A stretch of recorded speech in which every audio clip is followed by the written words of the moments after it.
morning, ladies and gentlemen, boys and girls. This is the social problem of mass incarceration, authored by Francis Gomes, Justice Solo. and I'm Sean Roberts. Let's begin. What is mass incarceration? Mass incarceration is the practice of the United States overpopulating, over-incriminating people of color and people of poverty. The prop. The prop that we brought today are these paper handcuffs that we all need. This represents the beginning stages of the criminal justice system that incarcerates people. Causes of mass incarceration. Tough on crime policies. A crime spike in the 1970s led to a wave of punitive laws, longer sentences, and more police officers. The war on drugs. A crackdown on drug-related crimes has disproportionately targeted people of color, such as myself. Mandatory minimums. These laws require judges to sentence based on a prosecutor's charges rather than the circumstance of the crime. Lack of mental health services. Many people in jail have mental illnesses, substance use disorders, or potentially both. Over-policing. Marginalized communities are over-policed. And lastly, private prisons. The profit motive of private prisons contribute to mass incarceration. The current event article contains 1.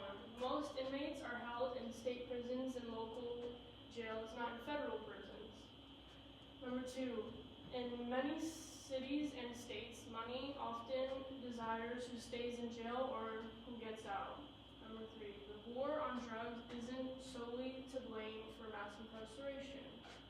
Also, once you're in the criminal justice system, it's often difficult to get out.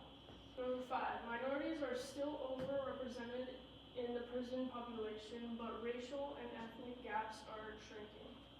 This is a journal article that we chose. If you press this little yellow area, it brings you to the link. The summary of this journal article mainly focuses on how different races experience mass incarceration.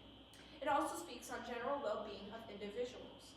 Mass incarceration mainly impacts the measures of human decency. This article also recognizes major social determinants of health that happens. What is major social determinants of health? Also known as SDOH. SDOH is a non-medical factor that significantly impacts a person's health, well-being, and quality of life. YouTube video. If you click the yellow hyperlink above, it will take you directly to the video. This animated YouTube video focuses on the reality of mass incarceration. Here are some important facts of the video provided below. This video touches on the topic of punishment, correction, and deterrence. Punishment is the act of disciplining someone from someone's act or offense. Correction is the act of correcting someone's actions. And deterrence is the action of discouraging someone's negative actions by installing doubt or fear from that person's consequences. Moreover, so in the last 30 years, America's incarceration rate has increased by over 400%. America is still yet paying $100,000 every year for each prison. This is the art piece that we chose that was made by Maria Gaspar. This is a photograph that was taken at the north end wall of Chicago's Cook County Jail and turned into a meaningful art piece by Maria Gaspar. This art was to be shown as the lack of American freedom that prisoners have. The main purpose of her art is to force the viewers to think about the presence and proximity of these detention sites and their own relationships to power. Song or poem choice. If you click the yellow hyperlink above, it will take you directly to the poem by Gwendolyn Brooks.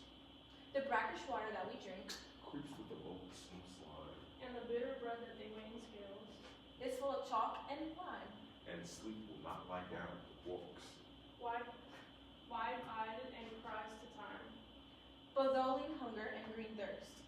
Like asp with adder fight. We have little care of prison fear. For what chills and kills outright. Is that every stone one lifts by day. Becomes one's heart by night. This poem explains the experiences of the prisoners deal with in their everyday life. For example, in the first line, the brackish water that we drink really simplifies how prisoners are being treated. In general, this poem specifically describes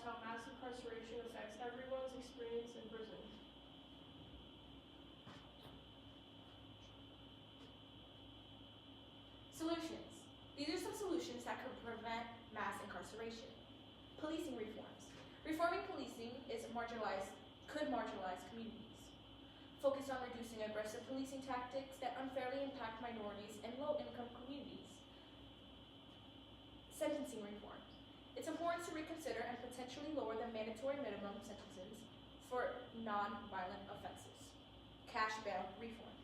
Cash bail is shifting the focus away from a person's financial situation by implementing systems that prioritize the risk a defendant poses to the community and their likelihood of appearing in court. Story.